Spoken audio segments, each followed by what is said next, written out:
Selamat siang, salam sejahtera untuk kita semua. Semoga kita sehat selalu dan selalu dalam lindungan Tuhan. Perkenalkan, nama lengkap saya Noviana Pascalia Letek, NPM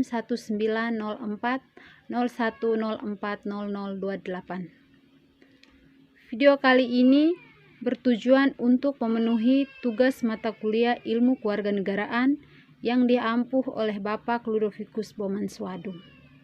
Di sini saya akan mereview materi pertemuan 2 sampai dengan pertemuan 6 dengan mengambil 3 topik mata kuliah. Yang pertama, asal-usul istilah civis. Topik yang kedua, mengelaborasi syarat-syarat ilmu. Sedangkan topik yang ketiga, warga negara dan kewarganegaraan. Langsung saja ke pembahasan pada topik pertama. Istilah civis merupakan istilah yang digunakan oleh Kretschmer tahun 1886. Civis diartikan sebagai ilmu kewarganegaraan dikarenakan di belakang kata civis terdapat huruf S yang menunjukkan ilmu sebagai ekonomis dan politik. Secara terminologis, civis adalah suatu studi yang berkaitan dengan tugas pemerintah dan hak serta kewajiban warga. Sedangkan secara etimologis, civis berasal dari kata civis, civicas, dan civitas dalam bahasa Latin. Sedangkan citoyen dalam bahasa Prancis dan citizen dalam bahasa Inggris,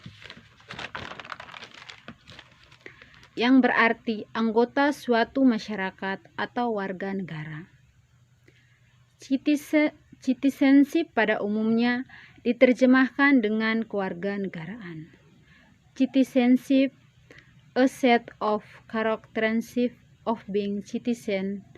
Hal tersebut menunjukkan bahwa citizenship atau kewarganegaraan tidak dapat dipisahkan dari konsep citizen. Topik yang kedua, mengelaborasi syarat-syarat ilmu. Ilmu adalah berbagai macam pengetahuan dan fenomena-fenomena dalam bentuk penjelasan dan prediksi yang dapat diuji melalui metode ilmiah dan yang berkaitan dengan dunia fisik. Adapun syarat-syarat suatu ilmu. Yang pertama, objektif. Objek kajian harus ada dalam ilmu yang ada dari satu golongan masalah yang sama sifat hakikatnya terlihat dari luar maupun bentuk dari dalamnya. Dalam mengkaji objek yang dicari adalah kebenarannya, yakni penyesuaian antara tahu dan objek, dan karenanya disebut kebenaran objektif. Yang kedua, metodis. Metodis berasal dari bahasa Yunani yang artinya cara atau jalan. Metodis merupakan upaya-upaya yang dilakukan untuk meminimalisasikan kemungkinan terjadinya penyimpangan dalam mencari suatu kebenaran.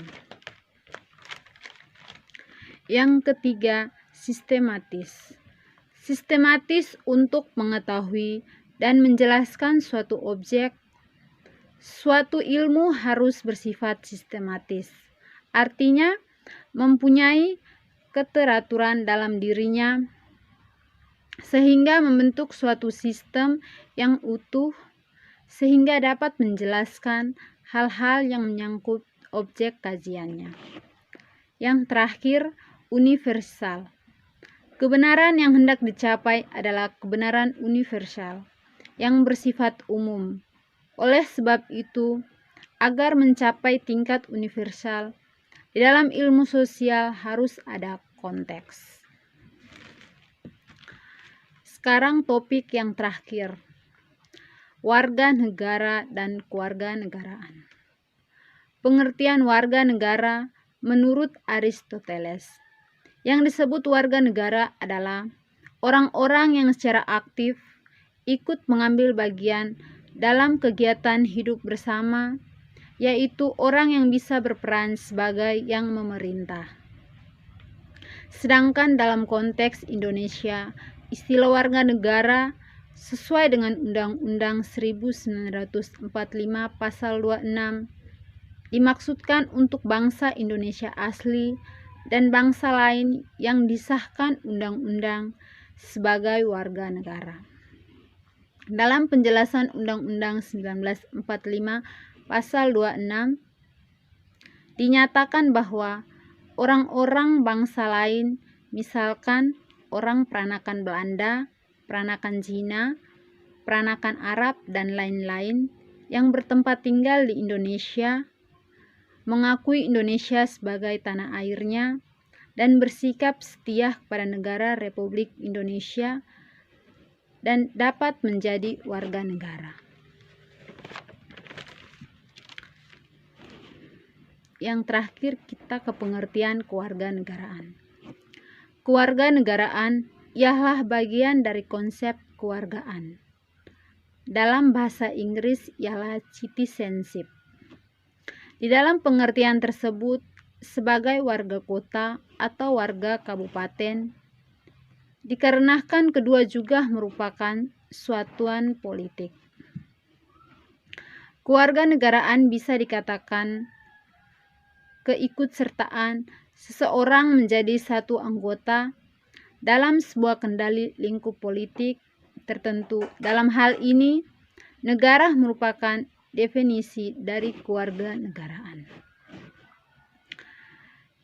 Dan di dalam Undang-Undang Nomor 62 Tahun 1958 tentang kewarganegaraan, bahwa kewarganegaraan ialah segala bentuk hubungan seseorang dengan suatu negara yang menimbulkan adanya sebuah hak dan kewajiban terhadap negara yang berkaitan dengan status kewarganegaraan yang dimilikinya. Sekian dan terima kasih. Semoga bermanfaat untuk kita semua. Terima kasih dan salam sukses.